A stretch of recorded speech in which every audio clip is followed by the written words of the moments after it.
کلام مقدس پرانے عہد نامہ میں سے دانیل نبی کی کتاب، اس کا 7واں باب۔ دانیل اپنی رویاؤں کا بیان کرتا ہے۔ دانیل کی 4 حیوانوں کی رویا۔ شاہ بابل بیلزر کے پہلے سال میں دانیل نے اپنے بستر پر خواب میں اپنے سر کے دماغی خیالات کی رویا دیکھی۔ تب اس نے اس خواب کو لکھا اور ان حالات کا مجمل بیان کیا۔ دانیل نے یوں کہا کہ میں نے رات کو ایک رویا دیکھی اور کیا دیکھتا ہوں، آسمان کی چاروں ہوائیں سمندر پر زور سے چلیں اور سمندر سے 4 بڑے حیوان جو ایک دوسرے سے مختلف تھے نکلے۔ پہلا شیر ببر کی مانند تھا اور عقاب کے سے بازو رکھتا تھا، اور میں دیکھتا رہا جب تک اس کے پر اکھاڑے گئے اور وہ زمین سے اٹھایا گیا اور آدمی کی طرح پاؤں پر کھڑا کیا گیا اور انسان کا دل اسے دیا گیا۔ اور کیا دیکھتا ہوں کہ ایک دوسرا حیوان ریچھ کی مانند ہے، اور وہ ایک طرف سیدھا کھڑا ہوا اور اس کے منہ میں اس کے دانتوں کے درمیان 3 پسلیاں تھیں، اور انہوں نے اسے کہا کہ اٹھ اور کثرت سے گوشت کھا۔ پھر میں نے نظر کی اور کیا دیکھتا ہوں کہ ایک اور حیوان تیندوے کی مانند اٹھا، جس کی پیٹھ پر پرندے کے سے 4 بازو تھے، اور اس حیوان کے 4 سر تھے، اور سلطنت اسے دی گئی۔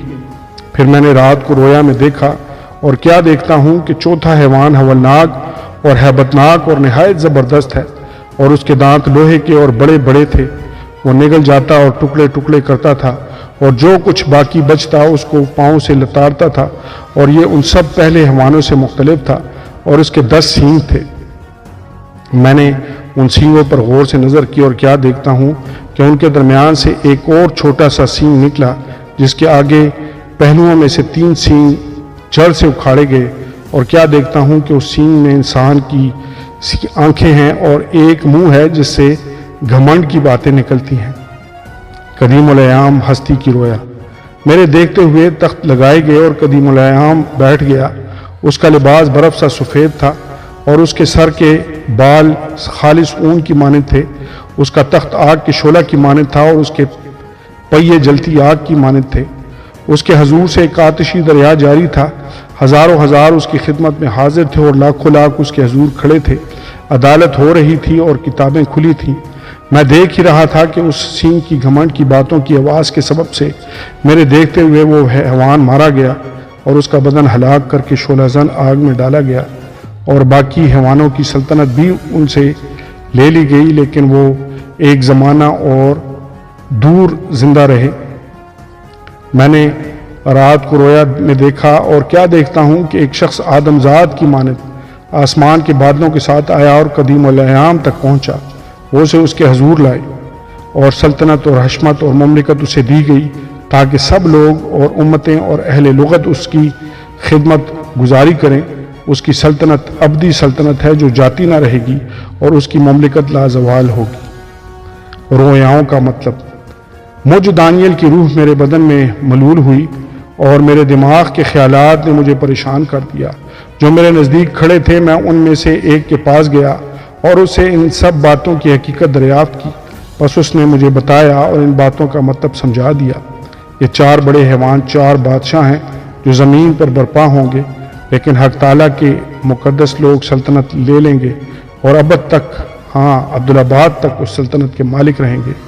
تب میں نے چاہا کہ چوتھے حیوان کی حقیقت سمجھوں، جو ان سبوں سے مختلف اور نہایت ہولناک تھا، جس کے دانت لوہے کے اور ناخن پیتل کے تھے، جو نگلتا اور ٹکڑے ٹکڑے کرتا اور جو کچھ باقی بچتا اس کو پاؤں سے لتاڑتا تھا، اور 10 سینگوں کی حقیقت جو اس کے سر میں تھے، اور اس سینگ کی جو نکلا اور جس کے آگے 3 گر گئے، یعنی جس سینگ کی آنکھیں تھیں اور ایک منہ تھا جو بڑے گھمنڈ کی باتیں کرتا تھا، اور جس کی صورت اس کے ساتھیوں سے زیادہ روبدار تھی۔ میں نے دیکھا کہ وہی سینگ مقدسوں سے جنگ کرتا اور ان پر غالب آتا رہا، جب تک کہ قدیم الایام نہ آیا اور حق تعالیٰ کے مقدسوں کا انصاف نہ کیا گیا، اور وقت آ نہ پہنچا کہ مقدس لوگ سلطنت کے مالک ہوں۔ اس نے کہا، چوتھا حیوان دنیا کی 4تھی سلطنت ہے، جو تمام سلطنتوں سے مختلف ہے، اور تمام زمین کو نگل جائے گی اور اسے لتاڑ کر ٹکڑے ٹکڑے کرے گی۔ اور وہ 10 سینگ 10 بادشاہ ہیں جو سلطنت میں برپا ہوں گے، اور ان کے بعد ایک اور برپا ہوگا۔ وہ پہلوں سے مختلف ہوگا اور 3 بادشاہوں کو زیر کرے گا، اور وہ حق تعالیٰ کے خلاف باتیں کرے گا اور حق تعالیٰ کے مقدسوں کو تنگ کرے گا اور مقررہ اوقات و شریعت کو بدلنے کی کوشش کرے گا، اور وہ ایک دور اور دونوں اور نیم دور تک اس کے حوالہ کیے جائیں گے۔ تب عدالت قائم ہوگی اور اس کی سلطنت اس سے لے لیں گے کہ اسے ہمیشہ کے لیے نیست و نابود کر دیں، اور تمام آسمان کے نیچے سب ملکوں کی سلطنت اور مملکت اور سلطنت کی حشمت حق تعالیٰ کے مقدس لوگوں کو بخشی جائے گی۔ اس کی سلطنت ابدی سلطنت ہے اور تمام مملکتیں اس کی خدمت گزار اور فرمانبردار ہوں گی۔ یہاں پر یہ امر تمام ہوا۔ میں دانیل اپنے اندیشوں سے نہایت گھبرایا اور میرا چہرہ متغیر ہوا، لیکن میں نے یہ بات دل ہی میں رکھی۔ آمین اور آمین۔